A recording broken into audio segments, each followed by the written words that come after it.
Imagine if the sweetest Disney princess was never meant for children.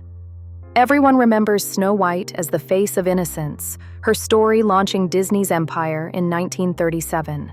But what if the tale that shaped our idea of happily ever after hides blood-stained origins, the darkest in the entire Disney canon? The truth behind Snow White was so disturbing, it had to be erased.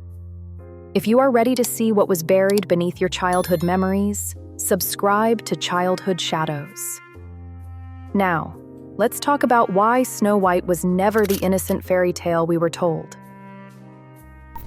On December 21st, 1937, crowds gathered beneath the glowing marquee of the Carthay Circle Theater in Los Angeles for a film unlike anything they had seen before. Walt Disney's Snow White and the Seven Dwarfs was more than a movie, it was a promise. The first full-length animated feature in history, built frame by frame over 3 years, a budget that ballooned to $1.5 million.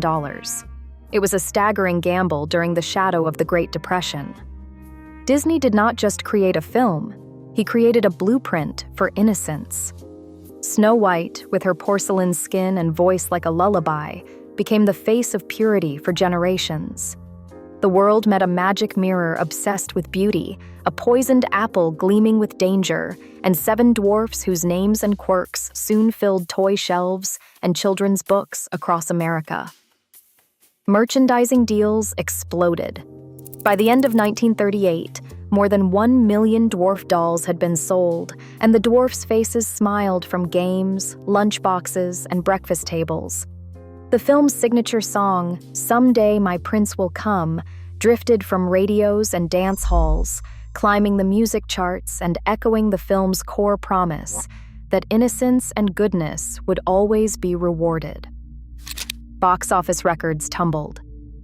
In its first run, Snow White and the Seven Dwarfs earned over $8 million, drawing more than 24 million Americans to theaters, 1 out of every 5 people in the country at the time.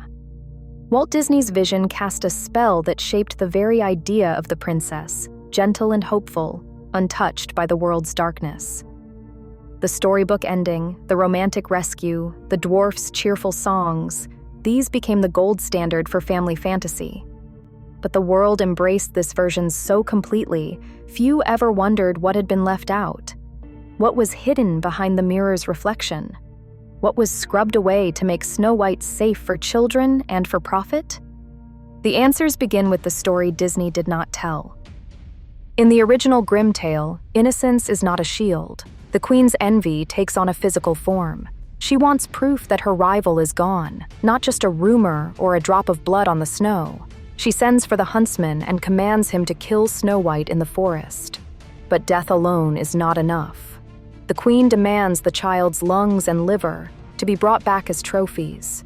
In the 1812 edition, the language is cold and direct. "Bring me her lungs and liver. That will be proof." The huntsman, trembling, leads Snow White into the woods. He cannot bring himself to harm her. Instead, he kills a wild boar and cuts out its organs, hoping this deception will save the child's life. The queen, believing she holds her stepdaughter's flesh, has the cook boil them with salt. She eats what she believes are Snow White's lungs and liver, swallowing her supposed essence in a ritual of victory. Cannibalism, in this story, is not a metaphor. It is a punishment and a twisted attempt to consume youth and purity, to make beauty her own. The tale lingers on the color of blood, the whiteness of skin, the darkness of hair, obsessions that mark the boundaries between life and death, innocence and corruption. Snow White's survival is not a happy accident. It is the result of a failed sacrifice, a ritual meant to erase her from the world. The queen's hunger is not just for power, but for the flesh and blood of the next generation. In these lines, the danger is not random or accidental. It is systematic, intentional, and sanctioned by the authority of the crown. The story's violence is not hidden. It sits at the heart of the myth, pulsing beneath every image of beauty and every promise of happily ever after. At the heart of the original Snow White lies a punishment designed for spectacle, not mercy. The brothers Grimm did not spare the queen a quiet end. When she arrives at Snow White's wedding, dressed in her finest, she is met not with forgiveness, but with a sentence carried out before a crowd. Iron shoes are placed on burning coals until they glow red. Servants force the queen's feet into these shoes, and she is made to dance. The pain is not hidden. The dance is not brief. She moves before the guests, her agony meant for all to see, until she collapses, dead. This is not a private reckoning. It is a public theater of punishment, a warning written across the body for every witness to remember. Such punishments were not just the stuff of storybooks. In 16th century Augsburg, records tell of criminals forced to walk in heated iron shoes, their suffering meant to burn itself into the memory of the crowd. The Queen's dance is drawn from these real spectacles, where justice was not only done but displayed, pain as performance, death as deterrent. In the world of Snow White, the Queen's crime is not only envy or attempted murder. It is the violation of an order built on beauty, youth, and obedience. Her punishment is crafted to fit the crime. Vanity answered with humiliation. Ambition met with agony. The crowd is not innocent. Their presence is required. Their eyes make the punishment real. In this moment, the fairy tale becomes a kind of tribunal, enforcing conformity through fear and spectacle. The red-hot iron shoes are more than an ending. They are a reminder that beneath the polished surface of childhood tales, there is a history of violence used to shape behavior, a history Disney erased, while the Grimm story preserved its image of glowing iron and public shame.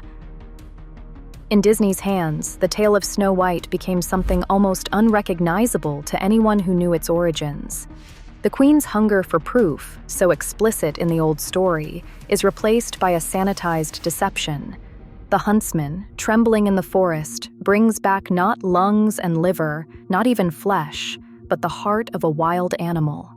There is no mention of eating, no hint of ritual or violence.